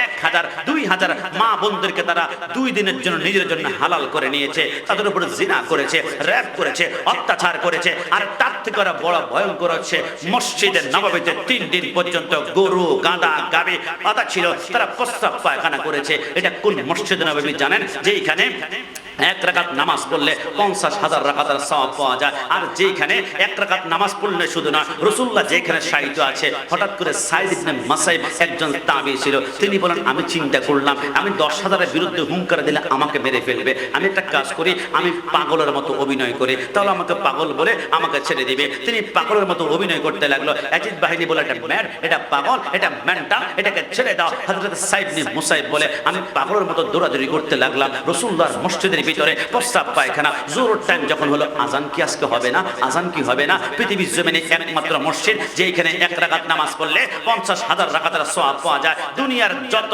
মসজিদ আছে আপনি 3টা মসজিদের সওয়াব বেশি পান, উদ্দেশ্যে সফর করতে পারবেন। এই ছাড়া অন্য কোন মসজিদের সওয়াব বেশি পাবেন, এই উদ্দেশ্যে সফর করা যায় না। একটা হচ্ছে মসজিদে হারাম, এক রাকাত নামাজ পড়লে 1 লক্ষ রাকাতের সওয়াব পাবেন। 2 নম্বরে মসজিদে নববী, এক রাকাত নামাজ পড়লে 50,000, আর বাইতুল মুকাদ্দাস এক রাকাত নামাজ পড়লে 25,000। আমি চিন্তা করলাম এই 3টা মসজিদকে আল্লাহ স্পেশাল কেন বানিয়েছে? কেন? একটা কারণে, মক্কার জমিনে এক রাকাত নামাজে 1 লক্ষ একটা কারণে, লা উকসিমু বিহাদাল বালাদ, ওইখানে রাসূলুল্লাহর কদম লেগেছে, এই জন্য এক রাকাতে 1 লক্ষ। আর মদিনার নাম ছিল ইয়াসরিব, রাসূলুল্লাহ ডান কদমটা যখন লাগালো, রাসূলুল্লাহর কদমের স্পর্শ পেয়ে এক রাকাতে 50,000। তাহলে বাইতুল মুকাদ্দাস মদিনা থেকে 1 মাসের রাস্তা, ওইখানে রাসূল কখনো গিয়েছেন? কদমকে লেগেছে। আমি দেখলাম সুবহানাল্লাযী আসরা বিআবদিহি লাইলাম মিনাল মসজিদি, মেরাজের রজনীতে রাসূলুল্লাহর কদম একবার লেগেছিল। আমার আল্লাহ বলে রাসূলের কদম যেইখানে লেগেছে, এক রাকাতে 1 লক্ষ, এক রাকাতে 50, আর একবার পড়েছে বাইতুল মুকাদ্দাসে এক রাকাতে 25,000। রাসূলের কদম যদি এত পাওয়ার হয়, ওই রাসূলের নাগায়ে করম থাকলে বাতাকের সোজা কারবালা মাহফিলে প্রত্যেকটা আশিক রাসূল জান্নাতি। ডান হাত তুলে বলো ঠিক কি না? সেই মসজিদে নববীতে আজান কি হবে না? সাইদ ইবনে মুসাইব বলে আমি কান্না করতে লাগলাম, যে মসজিদে নববী পৃথিবীর তো দামি, যেখানে রাসূলুল্লাহ শায়িত আছে, আজান কি হবে না? আজান কি হবে না? যখন যোহরের টাইম হলো, আমি চিন্তা করলাম, বুঝতে পারছি আজানটা আমাকেই দিতে হবে। আজান দিলে তারা বলবে এটা তো পাগল না, পাগলের বেশ ধরেছে, আমাকে আক্রমণ করবে। সাইদ ইবনে মুসাইব বলে আমার জীবন চলে যাবে, তারপর আজান বন্ধ হতে দিবেন না। খুব সেনসিটিভ পয়েন্ট, একটু মনোযোগ দিবেন। সাইদ ইবনে মুসাইব বলে আমি দৌড়ে রাসূলুল্লাহর মিম্বরের সামনে গেলাম আজান দেওয়ার জন্য। 2টা আঙ্গুল কানের ভিতরে ঢুকিয়ে আমি আল্লাহু আকবার বলে আজান দিব।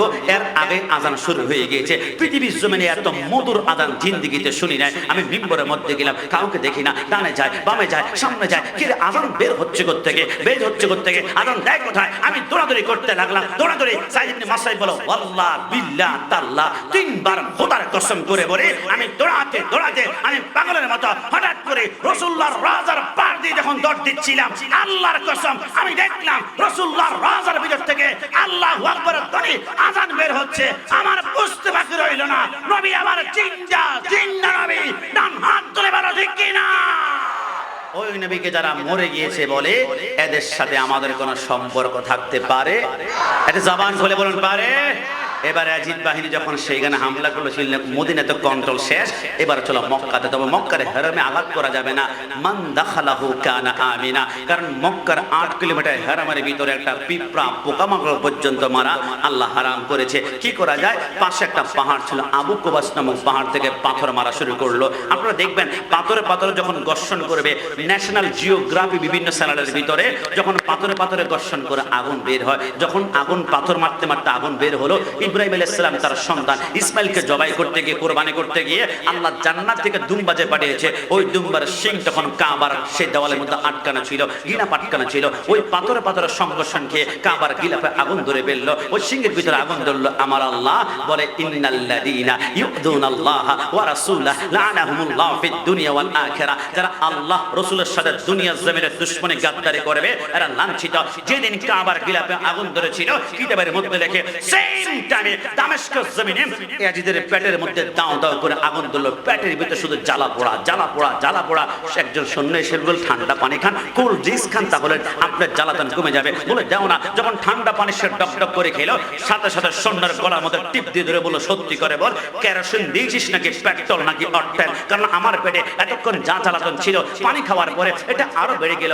আমার আল্লাহ বলে কারবালার জমিনে গরু খেয়েছিল, গাধা খেয়েছিল, পশু খেয়েছিল, হিংস্র জানোয়ার পানি খেয়েছিল। দিয়েছিল আলী আসগরকে পানি দেশ নাই, আলী আকবরকে দেশ নাই, আজকে পানি খাবি, তোর পেটের ভিতরে পেট্রোলের মতো আগুন আমি আল্লাহ ধরাবো। এবার এই যে চিৎকার করে কয়েকজন সৈন্য এসে বলে, আপনি তো গোপনে গোপনে মদ খেতেন, একটা কাজ করি আপনার গোটা বডিতে আমরা মদ মাখতে শুরু করি, মাখলে মদের নেশায় আপনার জ্বালা পড়ার বা খারাপ লাগবে না, বলে দাও না। মদ যখন মাখা শুরু করলো, আমার আল্লাহ বলে সারা জীবন গোপনে গোপনে ইসলামী মসনদে মদ খেয়ে আজকে প্রকাশ্যে দেখিয়ে দিলাম এজিদ মদখোর, এজিদ মদখোর, এজিদ মদদি। এবার হঠাৎ করে একজন কবিরাজ এসে বললো, আপনাদের পেটের পীড়া দ্বারা ভালো হতে হলে একটা গাছের পাতার রস, চামড়ার রস খেতে হবে। এটা কি গাছ? বলে একটা গাছ আছে। এই গাছটা কোন গাছ? ওই যে আদম সফিউল্লাহ জান্নাতে যখন ছিলেন, হাওয়া আলাইহিস সালাম গন্ধম ফল খাওয়ার কারণে শরীর থেকে জান্নাতের পোশাকগুলা পড়ে গেল, জান্নাতে ঘুরলো, কোনো গাছ পাতা দেয় না, পাতা দেয় না। লজ্জাস্থান ডাকার জন্য শুধু একটা গাছ আদম সফিউল্লাহ হাওয়া আলাইহিস সালামের সামনে এসে ঝুঁকে গেল। সেই গাছ থেকে আদম সফিউল্লাহ 3টা পাতা নিয়ে লজ্জাস্থান ডাকলো। আমার আল্লাহ বলে, আদম তুমি যদি 3 পাতা দিয়ে লজ্জাস্থান ডেকেছ, তোমাকে দাফন করার সময়, পুরুষকে দাফন করার সময় 3 কাপড়ে দাফন করা হবে। হাওয়া আলাইহিস সালাম বলে, আমি 5টা পাতা নিয়ে আমার লজ্জাস্থান ডাকলাম। আমার আল্লাহ বলে, নারীদেরকে দাফন করার সময় 5 কাপড়ে। আমার আল্লাহ বলে, কি রে গাছ? জান্নাতে কোনো গাছ আদম হাওয়াকে পাতা দেয় না, তুমি দিয়েছ। তুমি গাছকে দুনিয়ার জমিনে সম্মানিত করলা। তুমি গাছের পাতা দিয়ে, চামড়া দিয়ে মানুষ মেডিসিন বানাবে, ঔষধ বানাবে, ভেষজ বানাবে, আর তোমার কাঠ মুখের ভিতরে মেখে মেখে মানুষ ঘুমাবে। সকালবেলা দেখবে চেহারা বিউটিফুল হয়ে গিয়েছে। সেই গাছের নাম হচ্ছে চন্দন গাছ। একটু জবান খুলে বলে সুবহানাল্লাহ। এবার সে তাকে ডিক্লার করা হলো, চন্দন গাছের পাতার রস যদি খেতে পারো তাহলে পেটের পীড়াদান ভালো হয়ে যাবে। এবারে সেই গোনার পিঠে উঠলো। গোনা যখন চলতো, আপনারা দেখবেন গোনাতে চললে গোনার 2টা পা যেখানে রাখবেন আপনারা, সেখানে লোহার 2টা শিকল থাকে, এরকম চাকা থাকে, যাতে করে পা গুলো আটকে থাকে। এজিদ যখন পা গুলো রাখলো, যখন মদের নেশায় মাতলামি করতে করতে ডান পাশে সে কাত হয়ে পড়ে গেল। ওই গোনাও তো আওলাদ রাসূলের দুশমনকে চিনে, আল্লাহর হাবিবের দুশমনকে চিনে, আল্লাহর দুশমনকে চিনে। গোনাকে থামতে বলে, গোনা কিন্তু থামে না, থামতে বলে, গোনা কিন্তু থামে না, থামতে বলে, গোনা কিন্তু থামে না। আমার আল্লাহ বলে, জিবরাইল যা কারবালার জমিনে হুসাইনকে যে পাথরের মধ্যে মাথা রেখে সীমার ছুরি চালিয়েছিল, ওই পাথর সংগ্রহ কর। এজিদ যেখান দিয়ে মাথা যাবে, মাথার মধ্যে পাথর দিয়ে শুধু আঘাত হবে, আঘাত হবে, আঘাত হবে। এজিদের মাথার মগজগুলা ছিন্ন ভিন্ন করে আমার আল্লাহ প্রমাণ করে দিল, যারা দুনিয়াতে আল্লাহ রাসূলকে কষ্ট দেয় এরা লাঞ্ছিত। আপনারা খেয়াল করেছেন, যারা বর্তমানে মাথায় টুপি, মুখে দাঁড়িয়ে, গায়ে পাঞ্জাবি লাগিয়ে জেলখানার ভিতরে যে আলেমগুলা জেল খাটছে, এরা প্রত্যেকে কিন্তু মিলাদ কিয়াম বিরোধী, জশ্নে জুলুস বিরোধী, রসূলের নূর বিরোধী, সারা শুহাদায়ে কারবালা মাহফিল বিরোধী। এই জন্য তারা জেলখানার ভিতরে ঢুকছে, কিন্তু সুন্নিদেরকে 1 সপ্তাহ পর জেলখানাতে ঢুকে রাখতে পারে না, কারণ তাদের সাথে আল্লাহ এবং রাসূল আছে। ডান হাত তুলে বলো ঠিক কি না? যারা বাতিল এরা দুনিয়াতেও লাঞ্ছিত। একজন তো লাঞ্ছিত হতে হতে আজকে মৃত্যুবরণ করে নিয়েছে। আর সুন্নিদের দেখো, আমার শেরে বাংলা রাহমাতুল্লাহ আলাইহি, যিনার জান মা ফাতেমার টান দিয়ে আজরাইলের হাত থেকে কলবের ভিতরে দিয়ে দিল, তিনি আমার জিন্দা হলেন। রাসূলুল্লাহ বলেছিল, আমি তোমার উপর সন্তুষ্ট আছি। ইনি সেই শেরে বাংলা, দুনিয়ার জমিন থেকে যাওয়ার পর যিনি সিংহের মতো আছে, যার দরবারে সে রাজা বাদশা পর্যন্ত মাথা নুয়ে দেয়, ইনি হচ্ছেন সেই শেরে বাংলা যিনি বারবার বলেছেন, মাই তো বিমারে নবী হো। দুনিয়ার কোন মন্ত্রী মিনিস্টারের কাছে আমি মাথা নত করি না, মন্ত্রী মিনিস্টারকে ভয় পাই না। আমার এই কলবে যাকে স্থান দিয়েছি, যিনার প্রেমে আমি রোগাক্রান্ত হয়েছি, তিনি হচ্ছেন মদিনাওয়ালা নবী। চিৎকার বেরে বলি সুবহানাল্লাহ। সেই রাসূলের মুহাব্বত আমরা সকলে চাই কি চাই না? শেষবারের মতন বলা চাই কি চাই না? 2 হাত তুলে বলা চাই কি চাই না? আল্লাহ প্রতিটা হাত ইমাম হোসেনের জজবা মুহাব্বত এশকে কবুল আর মঞ্জুর করুক। সবাই জবান খুলে চিৎকার মেরে একবার বলি আমিন। আজকের আমার বাবা সমতুল্য সভাপতি মহোদয়কে পাশে বসিয়ে 10 মিনিট লম্বা কথা বলে ফেলেছি, এই জন্য ক্ষমা চেয়ে নিচ্ছি। কারণ তিনারা হচ্ছেন আমাদের অনুপ্রেরণা। তিনারা মাথায় হাত দিলে মনে হয় যেন আসমান থেকে আল্লাহর রহমত বর্ষণ করেন। আমাদের না হয় যে আমাদের এলেম আছে, বিশ্বাস করেন। আমি সিম্পল যদি বলি, আল্লামা সুলাইমান আনসারী, আল্লামা ওসির আল কাদের মাদ্দাজুল্লাহ আলী, এনাদের যদি এলেমগুলা আটলান্টিক মহাসাগরের পানি হয়, আমাদের এলেম হচ্ছে আটলান্টিক মহাসাগরের মাঝে মাঝে ঢেউ খেলতে খেলতে পাড়ের মধ্যে কিছু পেনা জমা হয়ে যায়। আমাদের এলেমগুলো হচ্ছে পেনার মতো, ওই পানির মতো এখনো হতে পারি না। তারপরও এইখানে বসেছি একটি কারণে, আমরা মনে করি আওলাদ রাসূলের নেগাহি করম, আল্লাহর ওলিদের সোহবত, শেরে বাংলা রাহমাতুল্লাহের নেগাহি করম না হয়, এই চেয়ারে বসার যোগ্যতা কোনোটাই আমাদের মধ্যে নাই। রব্বুল আলামিন আউলিয়া কেরামের নেগাহি করম, আর যারা আল্লাহর নেককার বান্দা আছে ওনাদের সোহবত থেকে আমাদের জীবনটাকে আলোকিত করতে পারে। সবাই জবান খুলে চিৎকার মেরে একবার বলি আমিন। আর একটু জবান খুলে বলি আমিন। মা ফাতেমা রাদিয়াল্লাহু তাআলা জীবনে আমি প্রথম দিকে একটু বলেছিলাম, তারপর সিম্পল শুধু একটা পয়েন্টে বলে, পৃথিবীর জমিনে কোনো মা কোনো বোন বুকে হাত দিয়ে বলতে পারবে না 30 দিন আমি রোজা রাখি, 30 দিন নামাজ পড়ে পারবে না। কারণ মাসের নির্দিষ্ট একটা সময় তাদের পিরিয়ড দেওয়া হয়, নির্দিষ্ট একটা নাপাক রক্ত বের হয়, যেটার কারণে আল্লাহ নামাজ রোজা এবং সব তাদের উপর হারাম করে দিয়েছে। কারণ ইন্নামা ইউরিদুল্লাহু লিইউযহিবা আনকুমুর রিজসা আহলাল বাইতি ওয়া ইউতাহহিরাকুম তাতহীরা। আমার আল্লাহ বলে আহলে বাইতের সাথে অপবিত্রতার সাংঘর্ষিক এটা আমি আল্লাহ কখনো রাখতে চাই না, দূর রাখতে চাই। এবার পৃথিবীর জমিনে একমাত্র একজন নারী আছে যিনি জিন্দেগিতে জীবনে কোনোদিন নামাজ রোজা ছাড়েন নাই এবং তার উপরে নামাজ রোজা হারাম হয় নাই, হাইজ নামাজের নাপাক রক্ত বের হয় নাই। ইনি হচ্ছেন হযরতে মা ফাতেমা। চিৎকার মেরে বলে সুবহানাল্লাহ। এখন একটা প্রশ্ন আসবে, বৈজ্ঞানিক তথ্য বলে যখন কোন সন্তান মায়ের পেটে থাকে, সন্তান মায়ের পেটে কি খায়? সন্তান যখন মায়ের পেটে আসে তখন হাইজ নেপাস কিন্তু বন্ধ হয়ে যায়। কারণ হাইজ নেপাস রক্তগুলো আল্লাহ সন্তানের মুখের সাথে মায়ের নাভির সাথে একটা ছোট্ট একটা রগের মতো নাল তৈরি করে দেয়। ওই হাইজ নেপাসের রক্তগুলা খেয়ে খেয়ে সন্তানটা 10 মাস 10 দিন মায়ের পেটে বড় হয়ে যায়। এবার মা ফাতেমার গর্ভে তো হাসান হুসাইন ছিল, তাহলে হাসান হুসাইন মা ফাতেমার গর্ভে থাকা অবস্থায় যদি হাইজ নেপাস না হয়, রক্ত যদি না থাকে, তাহলে কোত্থেকে কি খাইলো, কিভাবে বাঁচলো? আলা হযরত আজিমুল বরকত বলে তেরে নসলে পাকো মে হে বাচ্চা বাচ্চা নূর কা তু হে আইনে নূর তেরা সব ঘরানা নূর কা। আম গাছে আম ধরবে, জাম গাছে দাম ধরবে, কাঁঠাল গাছে কাঁঠাল ধরবে। আর রাসূল যেহেতু নূরের গাছ, ওই নূরের গাছ থেকে যতগুলা মানুষ বের হবে প্রত্যেকটা হচ্ছে নূর, প্রত্যেকটা নূর। নূরের হাইজ হয় না, নেপাস হয় না, আর নূরের খাওয়া আসে ডাইরেক্ট আল্লাহ জান্নাত থেকে। চিৎকার মেরে বলে সুবহান। আর সেই মা ফাতেমাকে মা বললে অনেকের মাথা সেন্টিমেন্ট গরম হয়ে যায়। একটা গজল আমরা পড়েছি না, মা ফাতেমার নয়ন মনি হযরত আলীর জান, ইমাম হোসেন শহীদ হলো কারবালার ময়দান, ইমাম হোসেন শহীদ হলো কারবালার ময়দান। ঈদের দিনে নতুন পোশাকে পড়লো সকলে, হাসান হোসেন কান্দে নানা পোশাকে দাও বলে। দয়াল নবী করলেন দোয়া, ও গো রাব্বানা জান্নাত হতে কুদরতের পোশাকে পাঠাও না। লাল সবুজের সেই, বলুন না, লাল সবুজের সেই পোশাকে কারবালার ঈশান, ইমাম হোসেন শহীদ হলো কারবালার ময়দান। মা ফাতেমা মা বললে একটা জাতি, একটা সম্প্রদায়, একটা গোষ্ঠীর গায়ে চুলকানে উঠে যায়। তারা বলে রাসূলের স্ত্রীরা হচ্ছে আমাদের মা, তাহলে মেয়ে কিভাবে মা হয়? আমরা তো কখনো বলি না জন্মদাতা মা। মা ফাতেমাকে তাজিম সম্মান সহকারে মোহাব্বত করে আমি মা বলি। আজকেও তো আসার সময় একজন মহিলা ভিক্ষা করছিল, মাথায় হাত দিয়ে 100 টাকার নোট দিয়ে বললাম মা কেমন আছেন, তো মা কি আমার মা হয়ে গেল? এটা তো মোহাব্বতের ডাক দিয়েছে। মা ফাতেমাকে মা বললে দলিল লাগে, প্রমাণ লাগে। কোরআন কোথায়, হাদিস কোথায়? তো সোহরাওয়ার্দী উদ্যানের মধ্যে বাংলাদেশের প্রধানমন্ত্রীকে তোমরা সার্টিফিকেট পাওয়ার জন্য কওমি জননী বলেছ, ওই দলিল তোমরা কোথায় পেয়েছ? যেখানে তোমরা প্রধানমন্ত্রীকে মা জননী, কওমি জননী বলো, আর মা ফাতেমাকে মা বলতে গেলে দলিল লাগে। তোমরা হচ্ছে আহলে বাইতের দুশমন। ডান হাত তুলে বলো ঠিক কি না?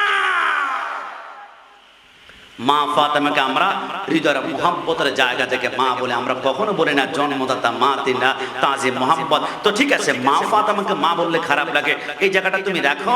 হুসাইন সম্পর্কে, হাসান সম্পর্কে, ফাতেমা সম্পর্কে, আলী সম্পর্কে কত হাদিসে মোবারকা আছে। কোথায় তো দেখলাম না সুন্নিদের মধ্যে একটা সুহাদায়ে কারবালা মাহফিল করিয়ে এত সুন্দর সুন্দর হাসান হোসেনের কথা বলো, ফাতেমার কথা বলো, আলীর কথা বলো। জীবনে একটা সুহাদায়ে কারবালা মাহফিল করলে না, অন্য কারো সুন্দর সুন্দর ফজিলতপূর্ণ হাদিস আছে বর্ণনা করলে না, শুধু মা ফাতেমার সামনে আসলে তোমার চুলকানো শুরু হয়ে যায়। বুঝতে হবে এরা ইয়াজিদের প্রেতাত্মা, ইয়াজিদের অনুসারী, আর আমরা হুসাইনিরা মা ফাতেমার মৃত্যুর আগ পর্যন্ত মা বলেই যাব। কথা বলুন ঠিক কি না? এটা আমাদেরকে বাঁধিয়ে রাখতে পারবে না। এই জন্য আসুন মা ফাতেমার প্রতি সর্বোচ্চ শ্রদ্ধা এবং আহলে বাইতের প্রতি সর্বোচ্চ ভালোবাসা নিয়ে আমাদের জীবনটা আহলে বাইতের কদমে কোরবানি করতে পারে। সবাই জবান করে উচ্চ আওয়াজে চিৎকার দিয়ে সাতবার মতন একবার বলি আমিন। ওয়ামা তৌফিক ইল্লা বিল্লাহ। আসসালামু আলাইকুম ওয়া রাহমাতুল্লাহি ওয়া বারাকাতুহু।